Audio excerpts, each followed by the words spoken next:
السلام علیکم ناظرین، میں محمد اسلم حسین سیاست کی خبروں میں آپ سب کا استقبال کرتا ہوں۔ کورونا وائرس کے پھیلاؤ کو روکنے کے لیے ملک بھر میں 68 دنوں کا لاک ڈاؤن لگایا گیا تھا، لیکن ملک کی اکنامی کو پٹری پر لانے کے لیے جون کے پہلے ہفتے سے ان لاک کا عمل شروع کیا گیا ہے۔ گزشتہ 2 ماہ کے دوران حکومت نے ان لاک 1 ان لاک 2 میں بھاری چھوٹ دی ہے۔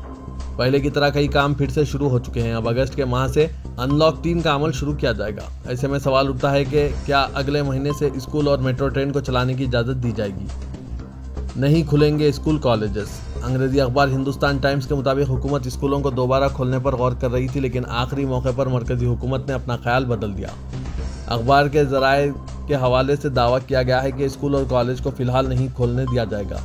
اس کے علاوہ یہ بھی کہا جا رہا ہے کہ اس وقت میٹرو نہیں چلے گی۔ اس کے ساتھ ساتھ جم اور سوئمنگ پول کے استعمال کی بھی اجازت نہیں ہوگی۔ ہندوستان میں جوخم والے مزید علاقوں میں مختلف مدتوں کے لیے کووڈ-19 کیسوں میں اضافے کی روک تھام کی کوشش میں لاک ڈاؤن نافذ کیا گیا ہے۔ اب تک 1 ڈزن سے زیادہ ریاستوں نے ایسے منتخب لاک ڈاؤن کو اختیار کیا ہے۔ بہار اور منی پور میں بالترتیب 16 اور 23 جولائی سے ریاست گیر شٹ ڈاؤن کا فیصلہ کیا گیا ہے۔ مدھیہ پردیش میں ریاستی دارالحکومت بھوپال میں 10 دن کا لاک ڈاؤن لگا دیا گیا ہے، جہاں کیسوں میں اضافہ ہوا ہے۔ ریاست میں اتوار کو مکمل طور پر شٹ ڈاؤن پر عمل کیا جا رہا ہے۔ تمل ناڈو کے کوئمبتور میں پیر کی صبح تک کے لیے مکمل لاک ڈاؤن لگایا گیا ہے، جہاں ہر اتوار کو شٹ ڈاؤن کیا جا رہا تھا۔ اتر پردیش میں بھی ویکینڈ لاک ڈاؤن پر عمل کیا جا رہا ہے۔ اتراکھنڈ کے 4 اضلاع دہرادون، ہریدوار، نینی تال اور ادھم سنگھ نگر میں دوسری مرتبہ اس طرح کی پابندی عائد کی گئی ہے۔ مغربی بنگال میں ہفتے میں 2 دن لاک ڈاؤن کے تحت تمام دکانات بند کر دی گئی ہیں اور ٹرانسپورٹ ٹھپ ہے۔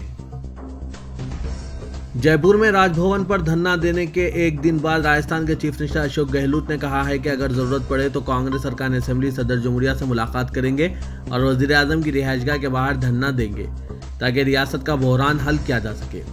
گہلوت نے یہ ریمارک ایک ایسے وقت کیا جب کانگریس کارکنوں نے پوری ریاست میں دھرنا دیتے ہوئے ریاستی حکومت کو گرانے کی بی جے پی کی سازش کے خلاف احتجاج کیا ہے اور ریاستی اسمبلی کا سیشن طلب کرنے کا مطالبہ کیا۔ اتر پردیش کے چیف منسٹر یوگی آدتیہ ناتھ نے ایودھیا کا دورہ کیا اور رام جنم بھومی مندر کے مقام پر لکشمن، بھرت اور شتروگھن کی مورتیوں کے نئے آسن پر نصب کیے۔ چیف منسٹر نے ایودھیا میں پوجا میں حصہ لیا۔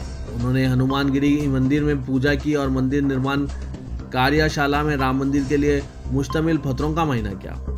اس کے بعد انہوں نے وشو ہندو پریشد کے ہیڈ کوارٹر میں رام مندر ٹرسٹ کے ارکان اور سادھوؤں کے ساتھ میٹنگ کی۔ یوگی آدتیہ ناتھ نے ایودھیا کے تمام مندروں سے کہا ہے کہ وہ رام مندر کی تعمیر کے آغاز کا جشن منانے کے لیے 4 اور 5 اگست کو دیے جلائیں۔ مدھیہ پردیش کے چیف منسٹر شیوراج سنگھ چوہان کو کورونا ٹیسٹ میں پازیٹیو پائے جانے کے بعد کوارنٹائن میں چلے گئے۔ چوہان نے خود ایک پیغام کے ذریعے کورونا پازیٹیو ہونے کی تصدیق کی اور سبھی سے اپیل کی کہ کورونا انفیکشن سے بچنے کے لیے ضروری اقدامات پر عمل کریں۔ چوہان نے عوامی طور پر جاری پیغام میں کہا کہ میں کورونا پازیٹیو ہو گیا ہوں۔ میرے سبھی ساتھیوں سے اپیل ہے کہ جو ابھی میرے رابطے میں آئے ہیں وہ اپنا کورونا ٹیسٹ کروائیں۔ دہلی پولیس نے آج جواہر لال نہرو یونیورسٹی کے سابق طالب علم شرجیل امام پر یہاں ایک عدالت کے سامنے بغاوت کا الزام عائد کیا ہے۔ عوام کو معینہ طور پر ملک کے اقتدار اعلیٰ اور سالمیت کے لیے تباہ کن سرگرمیوں پر اکسانے میں ملوث ہونے پر یہ الزام عائد کیا گیا ہے۔ پولیس نے یہ الزامات عدالت میں آج داخل کردہ ایک چارج شیٹ میں لگائے۔ یہ کیس جاریہ سال کے اوائل میں ہوئے مخالف سی اے اے فسادات سے متعلق ہے۔ جموں کشمیر کی سابق چیف منسٹر محبوبہ مفتی کی دختر التجا مفتی نے الزام عائد کیا کہ حکومت نے ان کی آمد و رفت پر پابندی عائد کر رکھی ہے۔ ریاست جموں کشمیر کے آخری چیف منسٹر محبوبہ مفتی کی دختر التجا مفتی نے کہا کہ میری والدہ کو ہی نہیں بلکہ مجھے بھی نظر بند رکھا گیا ہے، کیونکہ مجھے بھی کہیں جانے کی اجازت نہیں دی جا رہی ہے۔ اتر پردیش کے ضلع بہراج میں نماز جمعہ کی ادائیگی پر پولیس نے 67 افراد کے خلاف مقدمہ درج کیا ہے۔ پولیس نے بتایا کہ کووڈ-19 مرض متاثرین کی بڑھتی ہوئی تعداد کے پیش نظر بڑے اجتماعات پر پابندی عائد کر دی گئی ہے۔ Station house officer Harsh Vardhan Singh نے بتایا کہ ضلع جاتار کے ایک دیہات کی مسجد میں نماز جمعہ کے لیے بڑی تعداد شریک تھی، جس پر 67 افراد کے خلاف مقدمہ درج کیا گیا ہے۔ انہوں نے تمام مذہبی قائدین سے اپیل کی ہے کہ وہ بڑے اجتماعات منعقد نہ کریں۔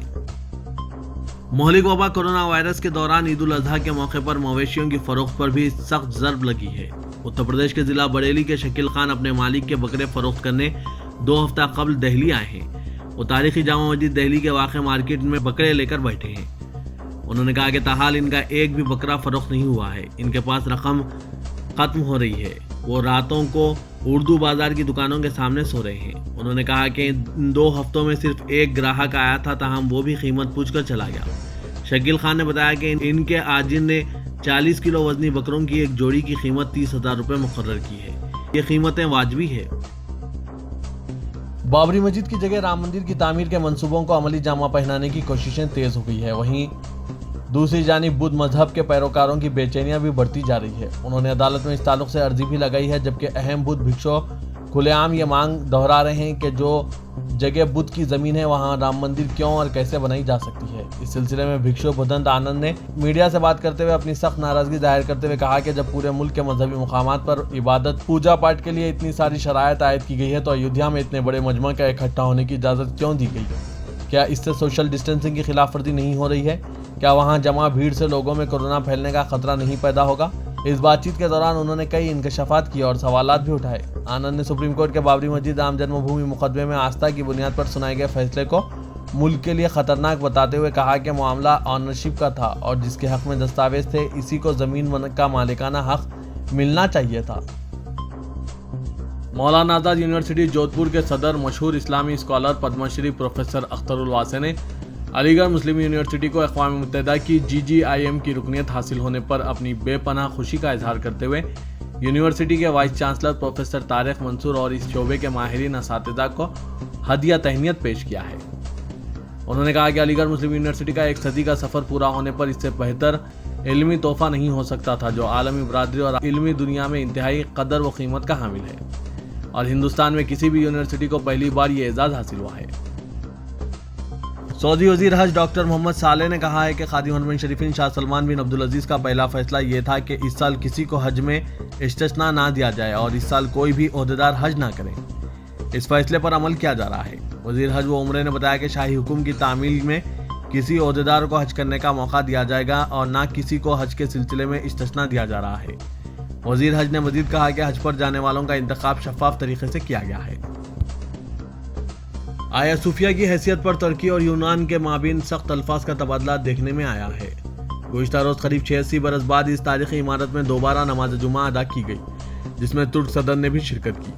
آیا صوفیہ کو ایک عجائب گھر سے مسجد میں تبدیل کرنے کے حالیہ فیصلے پر یونان اور ترکی کے مابین سخت الفاظ کا تبادلہ ہوا ہے۔ یونان کی جانب سے تنقید پر رد عمل ظاہر کرتے ہوئے ترک وزارت خارجہ کے ترجمان حامی اوکسوئے نے کہا کہ یہ پیش رفت یونان کی اسلام اور ترکی سے دشمنی کی نشاندہی کرتی ہے۔ ترک وزارت خارجہ نے ایتھنز حکومت اور ارکان پارلیمان کی جانب سے تنقید کو لوگوں کو ترک کے خلاف اکسانے کی ایک کوشش بھی قرار دیا ہے۔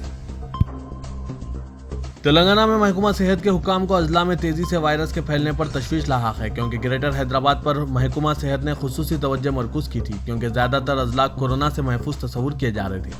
گزشتہ 1 ماہ کے دوران صورتحال اچانک تبدیل ہو گئی اور ریاست کے تقریباً 30 اضلاع کورونا کی لپیٹ میں آ گئے۔ ان میں سے 10 اضلاع ایسے ہیں جہاں صورتحال تشویش کا باعث بنی ہے۔ 1 ماہ قبل کورونا کیسز حیدرآباد اور نواحی علاقوں تک محدود تھے، لیکن اب پازیٹیو کیسز نہ صرف اضلاع میں پھیل چکے ہیں بلکہ ضلع ہیڈ کوارٹرز ٹاؤنز اور سیمی اربن ٹاؤنز میں کورونا واقعات میں اضافہ ہوا ہے۔ حکام کا کہنا ہے کہ حیدرآباد سے مائیگرنٹ ورکرز اور لیبرز کی آبائی مقامات واپسی کے نتیجے میں دیہات اور ٹاؤن کورونا سے متاثر ہوئے ہیں۔ اضلاع میں کورونا کیسز کی اہم وجہ حیدرآباد سے مزدوروں کی منتقلی بتائی جا رہی ہے۔ محکمہ صحت کے اعداد و شمار کے مطابق گریٹر حیدرآباد سے زیادہ کیسز اضلاع میں پائے گئے۔ رنگا ریڈی، میڈچل اور سنگا ریڈی میں پازیٹیو کیسوں میں تیز رفتار اضافہ تشویش کا باعث ہے۔ تلنگانہ کے وزیر داخلہ محمد محمود علی نے کہا کہ بقرعید کے موقع پر تلنگانہ حکومت کی جانب سے ضروری انتظامات کیے جا رہے ہیں۔ گزشتہ چند دنوں سے مختلف مقامات پر جانوروں کی منتقلی پر اعتراضات کیے گئے، جس کی وضاحت میں وزیر داخلہ نے کہا کہ پولیس کی جانب سے کوئی رکاوٹ نہیں ہوگی۔ انہوں نے آج DGP مہندر ریڈی کے ساتھ اس مسئلے پر بات چیت کی۔ انہوں نے DGP کو ہدایت دی کہ قربانی کے جانوروں کی منتقلی میں پولیس سے کوئی رکاوٹ پیدا نہ کی جائے اور نہ عوام کو غیر ضروری تکلیف ہو۔ DGP نے کہا کہ وہ تمام اضلاع کے سپرنٹینڈنٹ پولیس و عہدیداروں کو ہدایت جاری کریں گے۔ پولیس عوام سے تعاون کرے گی۔ وزیر داخلہ نے عوام سے خواہش کی کہ قربانی کے دوران صفائی کا خاص خیال رکھیں، فضلہ کو گلیوں اور راستوں پر پھینکنے سے گریز کریں۔ مرکزی حکومت کی جانب سے گائے کی قربانی پر پابندی ہے، لہٰذا اس کی قربانی سے گریز کرتے ہوئے دیگر بڑے جانوروں بھیڑ بکریوں کی قربانی دی جائے۔ انہوں نے کہا کہ جانوروں کی خرید و فروخت نمازوں اور قربانی کے درمیان سماجی فاصلہ برقرار رکھیں تاکہ کورونا کو پھیلنے سے روکا جا سکے۔ انقلابی شاعر وراوڑا راؤ کے افراد خاندان اب قومی حقوق انسانی کمیشن سے رجوع ہو گئے ہیں اور استدعا کی ہے کہ ان کی صحت سے متعلق شفاف اطلاعات فراہم کی جائے۔ وراوڑا راؤ والگر پریشد کیس میں محروس ہیں اور ممبئی کے ایک دواخانے میں ان کا کورونا کا علاج کیا جا رہا ہے۔ جمعے کو حقوق انسانی کمیشن میں درخواست دائر کرتے ہوئے افراد خاندان نے کہا کہ وراوڑا راؤ کے علاج اور صحت کے تعلق سے انہیں کوئی اطلاع نہیں دی جا رہی ہے، اس لیے وہ کمیشن سے رجوع ہونے پر مجبور ہو گئے ہیں۔ کووڈ-19 کے علاج کا جھانسا دیتے ہوئے عوام کو ٹھگ لینے والے کورونا بابا کو آج میاں پور پولیس نے گرفتار کر لیا۔ پولیس کے مطابق 50 سالہ محمد اسماعیل ساکن مارتنڈا نگر حفیظ پیٹ نے کورونا بحران کے دوران اپنے حامیوں کے ذریعے اس بات کی تشہیر کر دی کہ وہ کورونا کا کامیاب علاج کر رہا ہے۔ اس نے یہ بات پھیلا دی کہ وہ مہلک وائرس کا علاج کرنے میں ماہر ہے۔